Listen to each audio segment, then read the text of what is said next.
What's up, everybody? This is Javon from Team Neo. I'm here with Brennan Heyhurst, who just got second place. I believe it was second place at a Battlegrounds to Boardgames case tournament for Duelist Advance.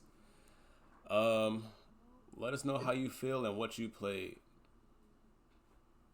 Um, I'm feeling pretty good. I was playing branded Despia. Going into this format, I wasn't really sure what to play, so I decided to run it back with Old Faithful because I know how this deck works. Feeling pretty good. I feel like branded's in a pretty good spot, honestly, going into this format.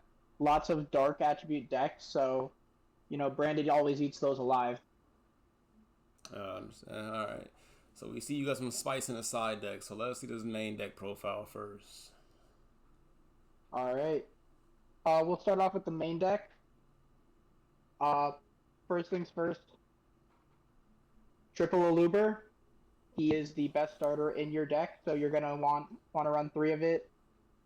His graveyard effect comes up quite a lot. If your opponent outs your fusion monster, you get to summon him from your grave and then negate one of the guys on your opponent's field.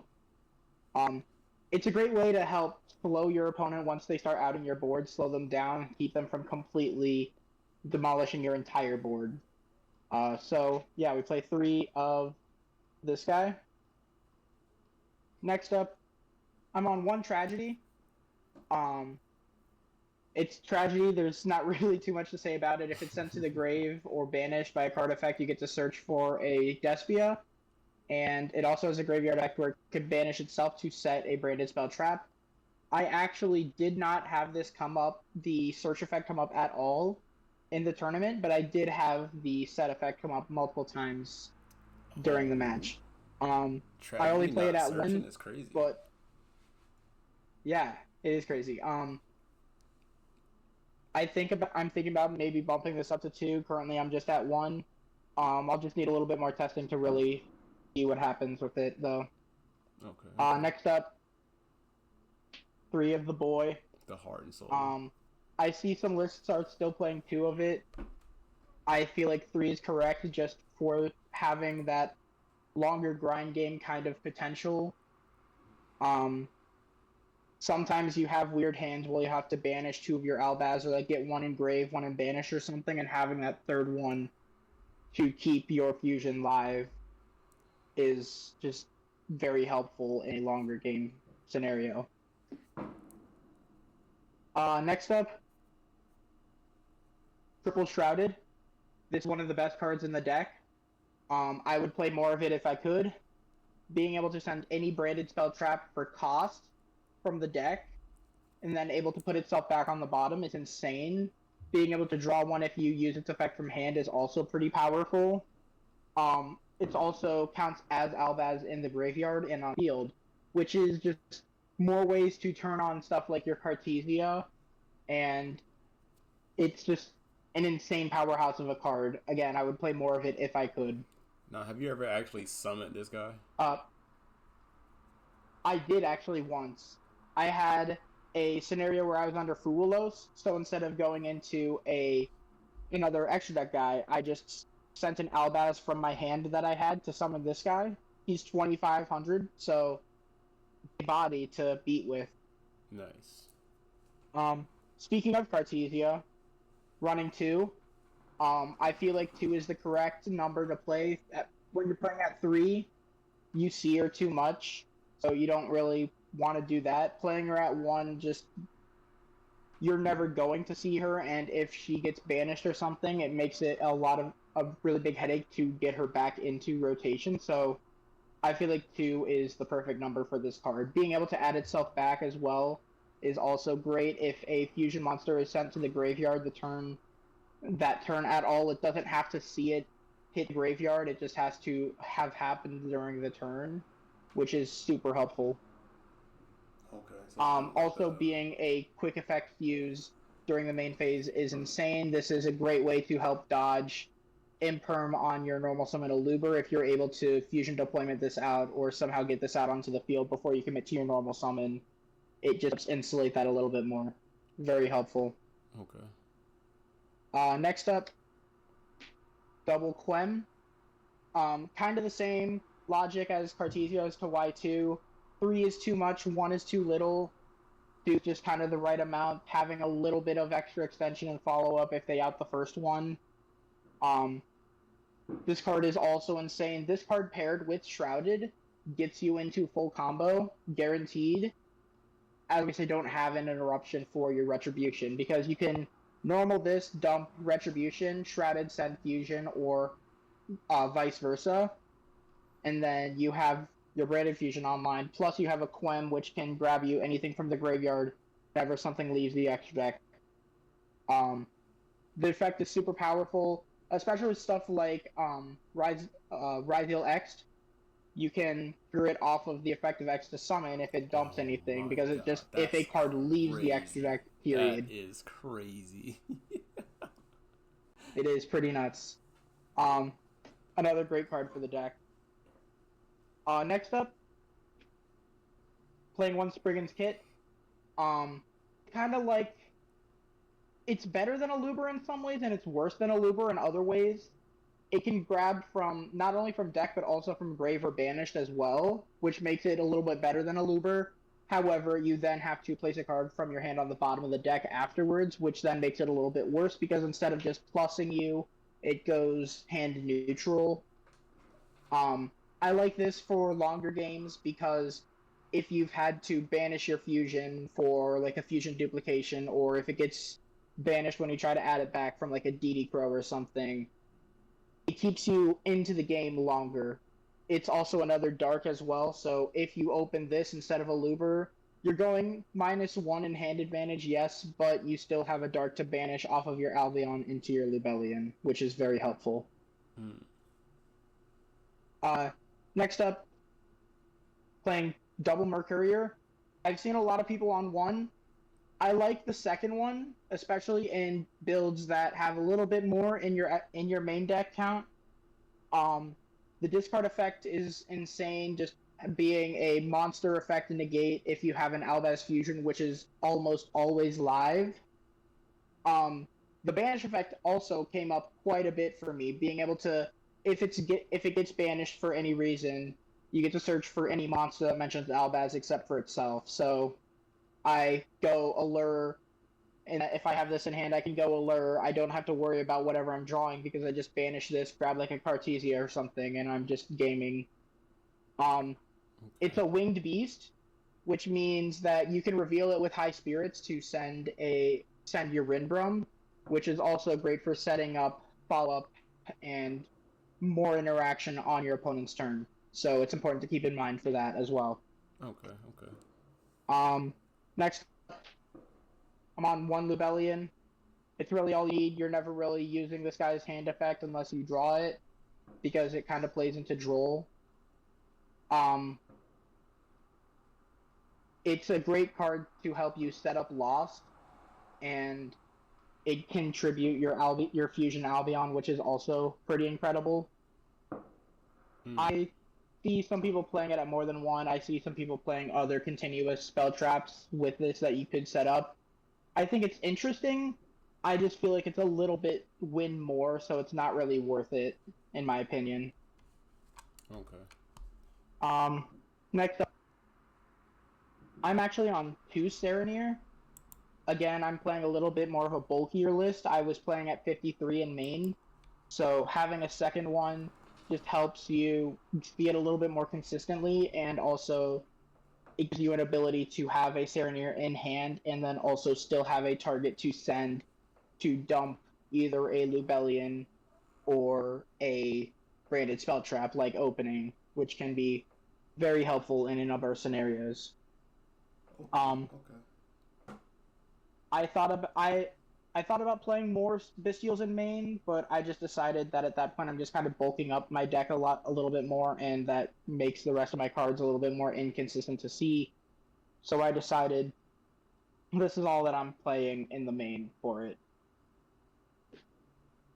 That's all for my in-engine monsters. Now we'll move on to the spells.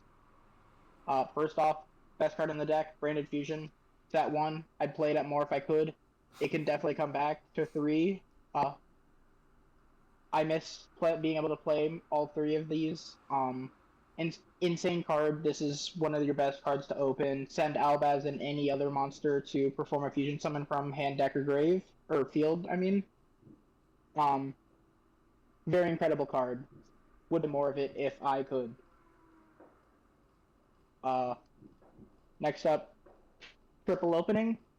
Another great card to play. This you on effect you'll discard a card and then either special summon or add a Despia monster. Um, Usually you're summoning it, and because it's a quick play, you can use it in the draw phase. I've had a number of times where my opponent would chain Fuelos to my opening, so instead of giving them a draw, I could just choose to add it to hand and then normal summon my monster that I search, keeping them off of one extra draw, and that sometimes comes up. It also has a graveyard effect that is super incredible. It can protect a fusion monster from being destroyed once by banishing itself, kind of like a Baelink sort of effect. Comes up quite a lot. Great card to have. Another great card to have, High Spirit. This is another card I would play more of if I could. Reveal a monster in your hand, and then all on effect, you reveal the monster, and then you send from your extra deck a fusion monster with the same monster type as your revealed monster in hand, and then you can optionally discard your monster in hand to search for a monster that mentions Albaz. And then it also has a second effect in the graveyard. If a fusion monster is sent to the grave that turn, you can add back. However, this is a one effect or the other effect per turn. You don't get both effects in the same turn. So you gotta watch out with that and manage your resources wisely with that. Another insane card. Something else we'll talk about a little bit later with that is there are a number of other cards that you can reveal with this. It doesn't just have to be your engine pieces. Okay. Next up, One Lost. Best card in the deck. Very important to note, if you perform a fusion summon on Chainlink 1, on the resolution of that chain, and any subsequent chains where that is the case, your opponent cannot activate any cards or effects at all. And then if a fusion summon is performed, period, you get to search for a monster that mentions a Fallen of Albaz or itself. Both incredible effects. Don't really need to play more than one, though, because you can set it off of your Rebellion, which you can get to fairly consistently. Great card, probably the best card in the deck, honestly. Next up, I'm on one red. I've found the way that I'm wanting to play the deck, I'm needing red less and less. In fact, I'm not even usually setting this on turn 1 unless I'm in a really weird board state. So this is more just for like a turn 3 or 4 kind of follow-up sort of thing. Adds back a Despia or an Albaz in grave, and then you fusion summon by banishing.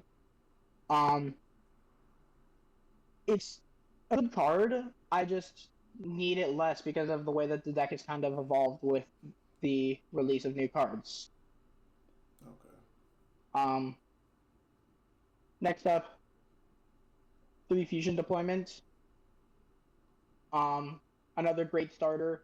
Usually you're revealing a Granganiol to summon your Cartesia, but I also had a number of times where it would come up and you would summon Albaz by revealing literally anything in your extra, and then I could summon my Cartesia from hand and start playing where it was a scenario where like I had no access to fusion, but if I could get an Albaz on board, I could then start my combo using Cartesia as a light and lift Albaz I summon off of this to go into Albion, into Rebellion, into Jade.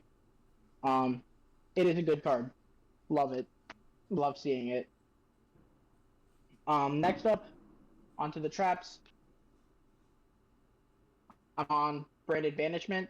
This is usually what I'm setting off of Albion turn 1, where I will summon back the Albion that I've already used up on the previous turn, and then fuse it off with Rebellion to make Ladlord. It's a great card. You can banish from either field to fusion summon as long as you're fusion summoning a level 8 or higher fusion monster. Important to keep in mind, I've seen a couple of people try to use this as just blanket super poly, try and make either a Mud Dragon or Garura. You can't do that. It has to be a level 8 or higher fusion. That's really all I gotta say about this card. It's a normal trap, so thrustable. not technically a branded card, but it might as well should be. Fusion Duplication, another great cross target. Branded You can duplication. target any fusion normal spell or polymerization in your graveyard, banish it, and then copy the effects. Your opponent, if you target branded fusion with this, your opponent cannot ash this. They are not. This is not an effect that moves a card from the deck. This is an effect that banishes a card from the graveyard and then copies said effect. They can bell this. If they're belling it, okay, bud, sure thing. Um,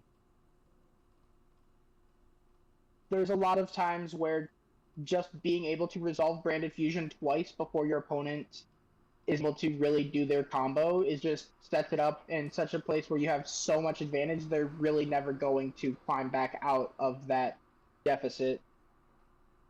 And then last thing for engine pieces, Retribution. I'm actually on kind of testing it out. I didn't really have the second one come up at all. I feel like I need a little bit more testing on it, though. Being able to use both the field effect and the graveyard effect is insane. Being able to use the graveyard effect multiple times is incredible. It's definitely worth a little bit more testing. I just haven't gotten to a point where I can say for certain, yes, I like it at 2, or no, I want to put it back to 1. If I had to cut a card, put it down to 52, it would be the second Retribution. But realistically, I'd probably just swap the second Retribution for a second Tragedy, like I mentioned earlier. Okay. Onto the non-engine. First up, you got one of the best cards in the format, Fulos. Not really too much to say about this. We all know what it does. Important thing to note, this is also a winged beast, which means this is a target for branded and high spirits. You can reveal this, send your Windbrum, discard it in order to search for any of your combo pieces, whether it be a starter in Quem or an extender in Cartesia or Shrouded or Mercurier. It's really neat that you are able to do that with this card because it is a winged beast. Last of the monsters, another incredible card in the format right now, Droll. Shuts off so much. Being able to use it defensively if your opponent Fua's you or Perulia's you or something.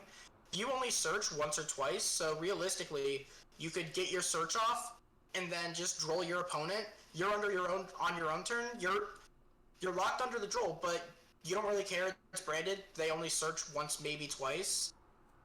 This is a spellcaster as well, so another high spirits target. You can dump a Granganol off of this if you draw really weird hands. You can do stuff like that. It's pretty neat. On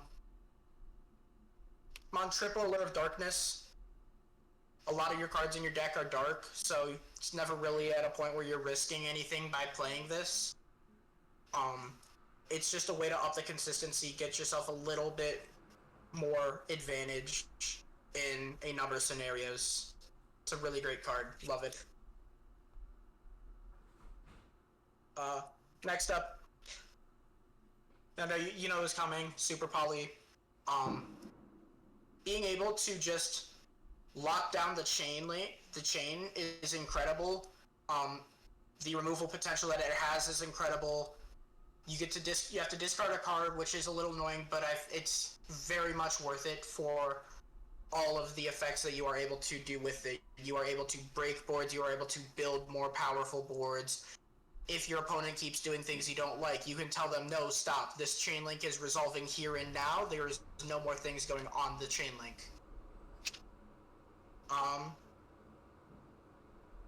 We got Thrust. I've talked about it a little bit.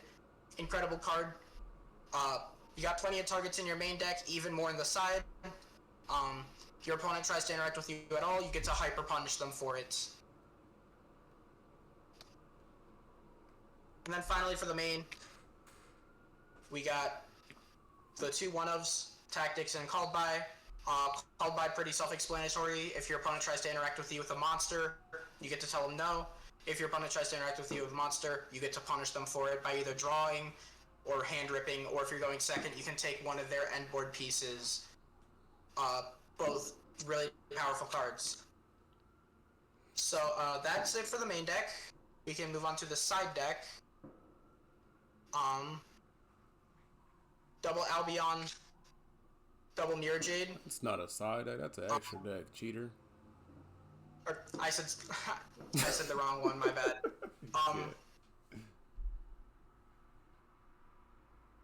Two Albion, pretty standard. Being able to have the follow up is pretty nice. I've had the second Mirror Jade come up quite a bit, to a point where I like having it, because yes, I have ways that I can recycle Mirror Jade, but just having the immediate access of a second one makes it so much more powerful, so much more impactful in your longer games.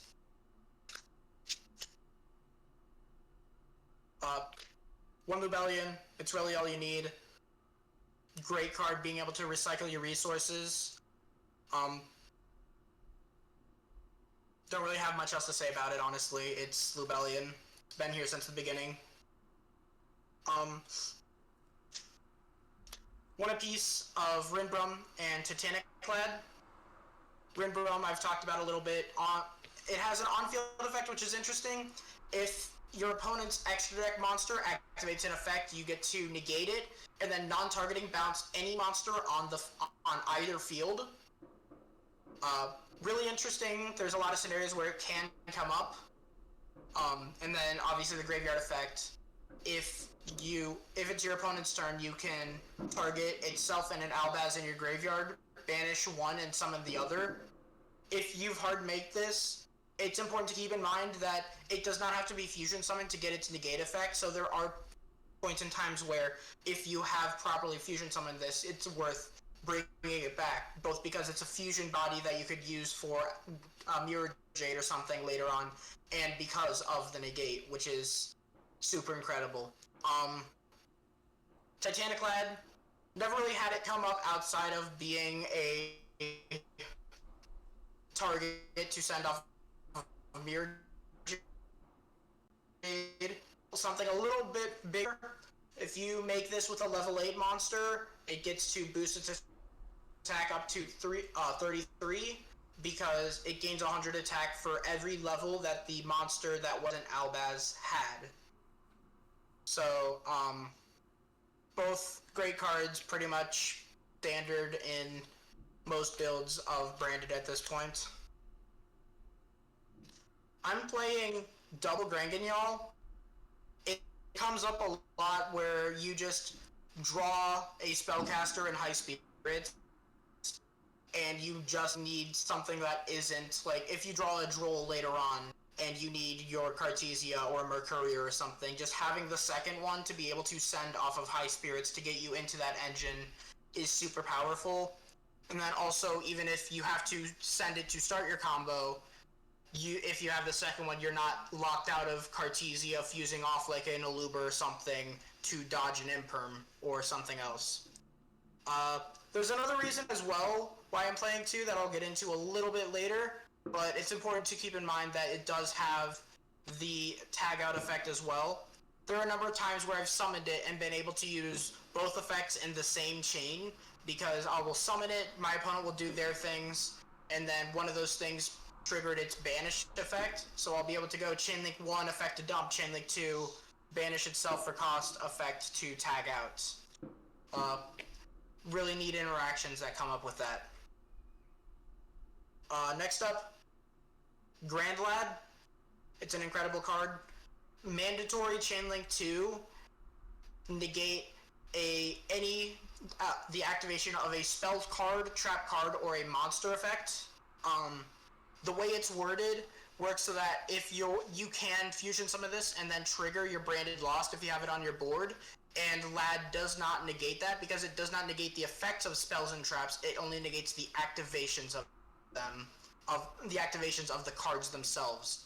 So since Lost is already face up on the field, it is not activating the card, it is activating the effect of the card.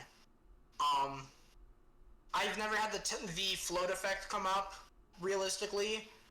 Mostly though, that's just because after I've used up his 3 negates, I'm using him as material for something else, or he's getting outed some way that doesn't trigger him. Still a really incredible card, one of my favorite pieces of the end board. Next up, something a little bit more spicy. I'm playing Starving Venom Fusion Dragon. Requires 2 dark monsters on the field. What plays dark monsters in the current format? 2 of the best decks in Malice and Mitsurugi both play only dark monsters. Lunalight also, I believe, plays a lot of dark monsters, if not all of them are dark. So another great deck that you can super poly with.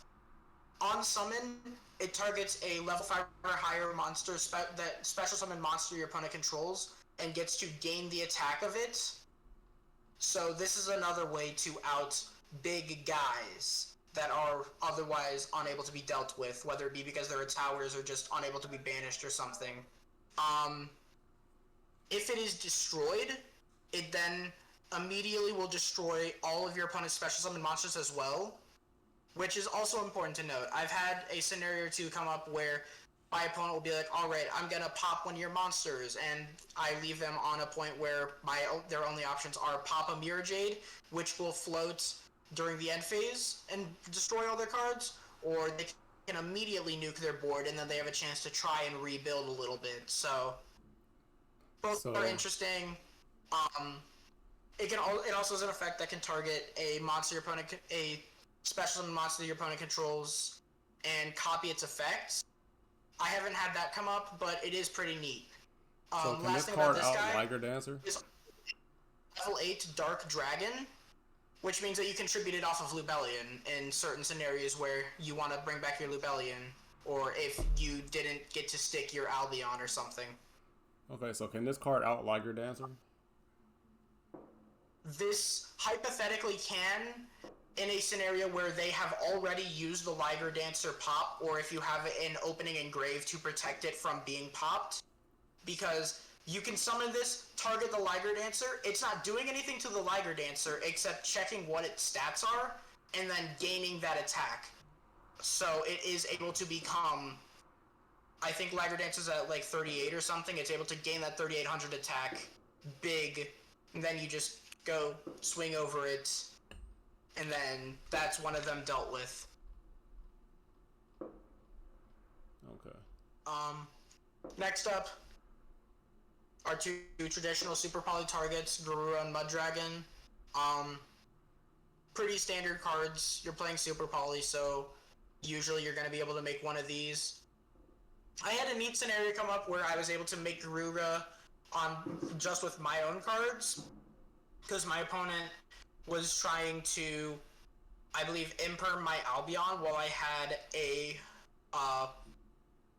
different I had an Albaz on field, and I was able to Cartesia, fuse away Albion and Albaz, make this, imperm misses, I get to fuse, and then I get to send this later on to draw a card as well. So it's kind of neat. There's also some neat stuff you can do with this. This Mud Dragon prevents your opponent from targeting any monsters on the field that have the same attribute as itself. So there are some neat interactions where if your opponent is playing a deck that needs to target their guys a lot, you can declare the attribute of their guys, and then they can't target their own guys anymore, which is kind of funny because you just kind of shut them off of their own stuff. That's pretty much it for those 2. Obviously we're on the Quiritus. Great card. Zero out your main phase only. You get to zero out all your opponent's attack. The attack of all monsters on board that are not level 8 or higher fusion monsters. And then if it is destroyed by a card effect by your opponent, you will get to summon an Albaz or a Despia from your deck, which is also pretty neat. It's a pretty standard card to play at this point. Saved me many a game just by being able to zero out stats. Then for my 15th card, little spicy as well, playing Proskinian.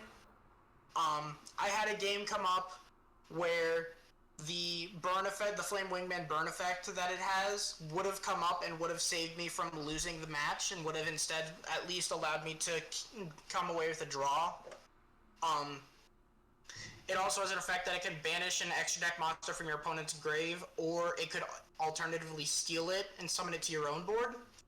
I had a funny scenario come up once where my opponent made a Lingaribo and I was able to steal their Lingaribo, and then later on when they tried to activate their GWC, I was just able to go Lingaribo negate, and since that was their last real thing that they could do, that just kind of won me the game right then and there. Great card. This is also really a big guy. He's at 32, so he gets over a lot of standard beat sticks that are 3,000 or somewhere around there that like a Mirror Jade per se wouldn't be able to handle outside of their Mirror Jade banish. That's it for the for the extra. We can move on to the side now. In the side deck, we're on 3 Dogwood. It's a time card. That's really the only reason why it's here. Time is such an important factor in a game when you're playing a deck like Branded, where you can just spin your wheels forever almost. You will regularly be getting close to time unless you are both playing at a breakneck speed. So just having ways to be able to address that and keep yourself from putting yourself down in time is important. Next up is Lancia. Another great card to kind of shut down your opponent if they're playing a banish strategy. It's important to note that it stops both players from banishing, so it does turn off things like your banishment, like your Mirror Jade. So if you are going to fire it, I recommend waiting to fire it until you've used your Mirror Jade and your banishment and anything else that you want to use that requires you to be able to banish cards. This is a really great way to stop things like Malice from playing, because most of their extension relies on them being able to banish their cards to summon them back. Next up, playing more Bestials in the side, playing one of each. Honestly, I do not think that I put in my third Sereneer at all the entire tournament. This would probably be another card that I would cut, is just, I don't think the third one is ever going to come up. These 3 were pretty good, just being able to have the Magnemud, have the Druisworm, have the Baldrake at 1 is nice, because I have the Lubellion that I can search with them with. I'll probably keep them in the side, honestly, just because I don't want to bulk up my main like I was explaining earlier. But this is probably going to be replaced with something else. Not entirely sure what yet, though. Next, we got some thrust targets. Playing 1 Storm. The modality on this card is just so powerful. Being able to choose if you want to nuke monsters or nuke back row helps you fight back against both kinds of decks that use spells and traps and that use lots of monsters. It's been a while, so I'm not going to harp on this too long. We know what it does. Great card. Next up, this is one of my outs to Towers monsters, Herald of the Abyss. If you don't know what it does, you pay 1,500 life points, and then you declare a monster type and attribute, and you force your opponent to send a monster with the declared type and attribute to their graveyard. It's nice. It also prevents them from being able to activate the effects of monsters with the sent monster's name, which means in a scenario where your opponent sets up like 2 Liger Dancers, you can declare Dark Beast Warrior, they send 1, they can't use the nuke on the other one, so you're just kind of free to do your thing. You don't really have to worry about them blowing up your board right before you out it. It's a nice card. Probably might have it stick around. I'm not sure. Might get rid of it, replace it with something else. I'll just have to do some more testing to really decide on that. D-Barrier. It's D-Barrier. Declare anything. You can declare Ritual against Mitsurugi. You can declare Xyz against Ryzeal. You can declare you can declare fusion against Lunalight, and yes, that turns off your own cards, but at least your cards are already on the board. Their cards haven't hit the board, and they won't hit the board after this resolves, so you are free to then do your thing on your next turn and OTK them, because they won't have any big bodies to stop you. I'm gonna save the last thrust target for last. We are playing Masquerade.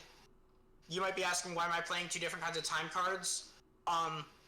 Sometimes you just need something different.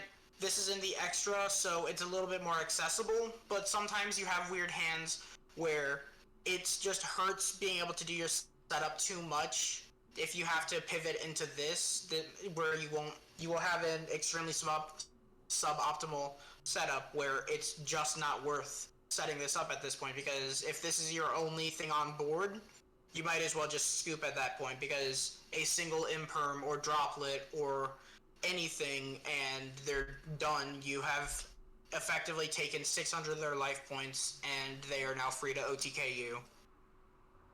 Which is why I have the Dogwoods in the side as well.